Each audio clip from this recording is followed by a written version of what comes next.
In 2020, something strange happened online. Teenagers began filming themselves crying. Some said they couldn't sleep after watching a movie. Others warned people to stop before, the last 20 minutes. A few said they felt physically sick. The film wasn't new. It had been released almost 10 years earlier. Low budget, limited distribution, mostly forgotten. Yet during lockdown, it spread across TikTok like a psychological virus. The film was called Megan is Missing. And what disturbed people wasn't just what they saw, it was how real it felt.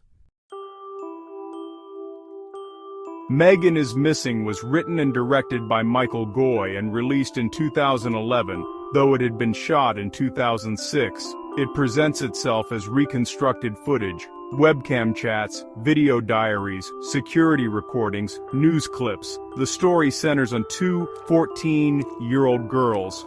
Megan, socially active, impulsive, emotionally troubled. Amy, quieter, more cautious, but deeply attached to her friend. Megan begins chatting online with a boy named Josh. He claims his webcam is broken. He avoids showing his face.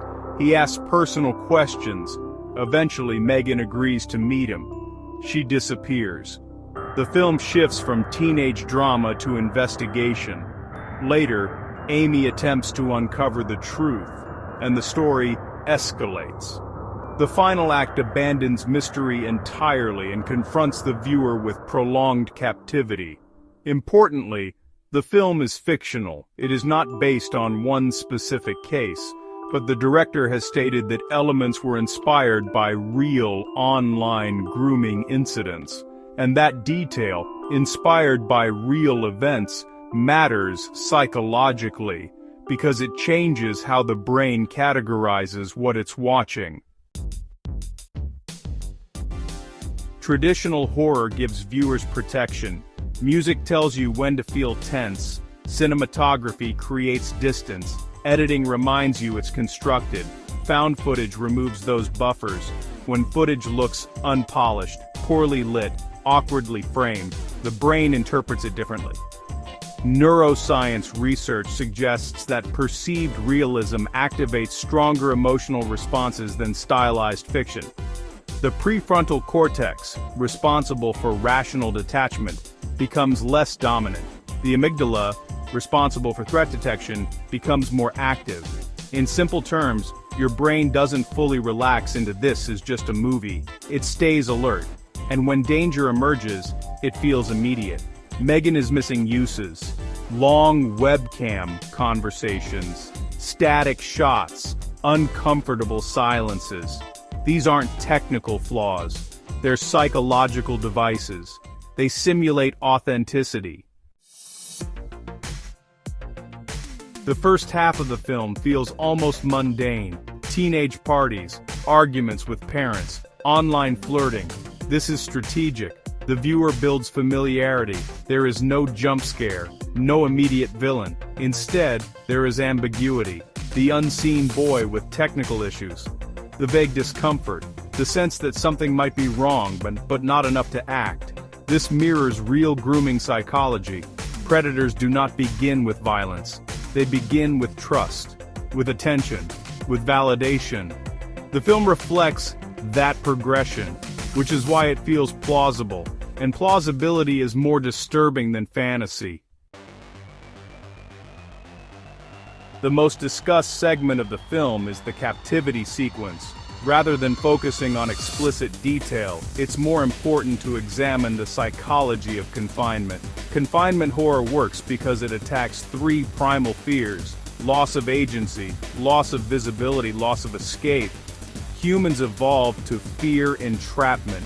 Claustrophobia triggers measurable physiological responses: increased heart rate, rapid breathing, elevated cortisol. When viewers see a character restrained, especially in prolonged silence, their bodies partially simulate that experience. Add to that the knowledge that the characters are minors, and the reaction intensifies, because protective instincts activate. The film does not provide relief. There is no heroic intervention. The absence of rescue creates emotional residue. That residue is what many viewers call trauma. Why did this film go viral in 2020? Context matters. During lockdown, isolation increased, screen time increased, anxiety levels were already elevated. TikTok operates through short-form emotional contagion. One person films a reaction, others imitate. Warnings spread. Fear becomes part of the experience before the film even begins. This is known as expectancy amplification. If you're told something will traumatize you, your threshold lowers. You anticipate shock. You scan for danger. Social media did not just revive the film, it magnified its impact. The reaction videos became as influential as the movie itself. The film has faced strong criticism. It was banned in New Zealand at release due to depictions of sexual violence involving minors. Critics accused it of exploitation. Some argued it crossed the line from awareness into voyeurism. Director Michael Goy defended it as educational. A warning about online predators. This creates a moral dilemma. Can fear be justified if it educates? Or does extreme realism risk causing harm? The debate remains unresolved, and that ambiguity keeps the film culturally alive. Megan is Missing is not widely praised for cinematography. It is not considered a masterpiece, but it lingers, because it feels possible.